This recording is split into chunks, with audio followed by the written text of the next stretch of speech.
So pretty exciting find this weekend. I found this guy's yard sale. It was like he had basically a sheet of paper with the address on it, and there was only one sign. And it took me a bit to find his yard sale, but I was the only one there. And at first I thought it was kind of a waste, but I did find a box of 60 Atari 2600 cartridges, and I paid $10 for those. And I listed about 20 that I thought might be valuable, starting them at $3 in auction, and one of them's at $15. So that's already going to pay for all of them. And there's another Super Nintendo cartridge in there that is worth about $30. So we did pretty good on that. But the real score was in these tools, and there was a tote of sockets, and they were really dirty. And I started looking through them, and he goes, "Oh, those sockets are 50 cents a piece." And I said, "Oh, okay." And so I found this socket, and this is a snap-on. And this is, anytime you find a bigger snap-on like this, you get kind of excited, because I got this listed at $30. It'd be like 40 if it has a little bit of a fatigue there from somebody running an impact driver on it. But that's a nice socket, So for 50 cents, yeah, that's a no-brainer. And then I kept digging, and I found all of these. So there's like $200 worth of sockets. This adapter right here is worth about $50. And then these are puller arms, and the puller arms themselves sell pretty good because guys will break them or lose them. And so all those puller arms, each one of those is worth about 25 each. So conservatively another $100. So there's 300.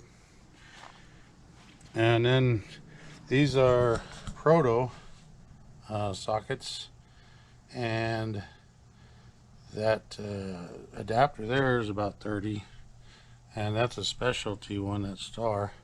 So there's another 25. So we got another, $50 or so in sockets there. And the big buy was, while I was loading those, he gave me that toolbox right there to put all my sockets in. And I saw these sitting in a corner, and I said, "What do you want for those wrenches?" And he said, "Oh, I'll take $1 a piece." And I was like, "Okay." And so I put them in my toolbox, and ended up spending a total of $29 at that yard sale. And this wrench here, I have listed for $189.95 or best offer, and this one for $139.95 or best offer. And a whole set of these recently, there would be 5 total wrenches. So this is the smallest of the set. This is the largest of the set. There'd be 3 more in the middle of it. Sold for $700. So these do sell through.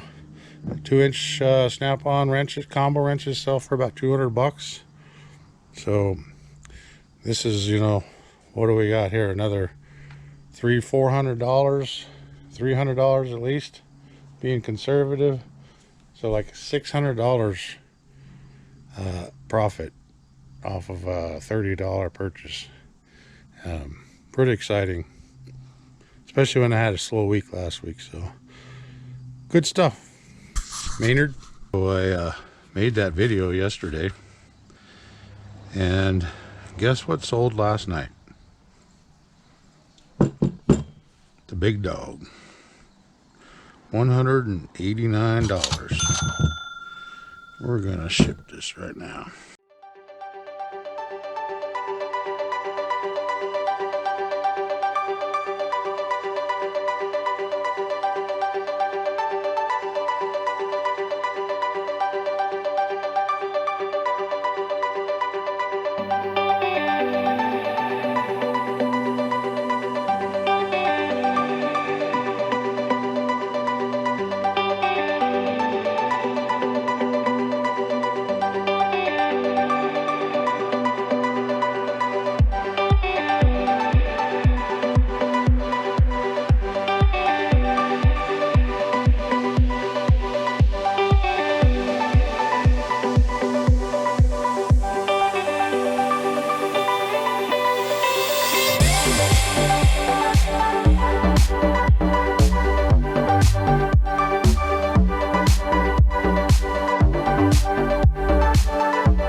Okay, so I want to take a moment here and talk about finances because this channel is as much for people that might be thinking about starting their own eBay business as it is for seasoned veterans. So for the month of September, we made $1,569.55.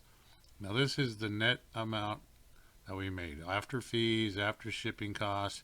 This is what went into my bank account after everything. So, and I don't include cost of goods in this because I have a way of keeping track of cost of goods through cash ATM withdrawals, and I use my card at thrift stores, and I have overall cost of goods for my entire inventory. So I don't itemize every item as far as cost of goods goes. So that's how I do this. So anyway, so our average per day turns out to be $52.31 per day. Keep in mind that's 7 days a week, 24 hours a day, so that's not too bad. Our 90-day average is a little better, total of $6,691 in payout for a total of $74.35 per day, which works out to be an average of $2,230 per month. And that's just eBay income. There's no other yard sale income or nothing. So I think I can live with that. We're doing pretty good with this so far, so I'm pretty happy. All work and no play makes for a very dull day. So last week, my wife and we took a little trip up the historic Dominguez-Escalante Canyon, just a little ways up it. It goes quite a ways up in there, and got up to the potholes. And that's this little section of the old Spanish Trail. This is an old historic trail that comes out from Santa Fe and goes all the way over into California. So we're right in this little section right here. So here you go. Hope you enjoy. Thanks for watching.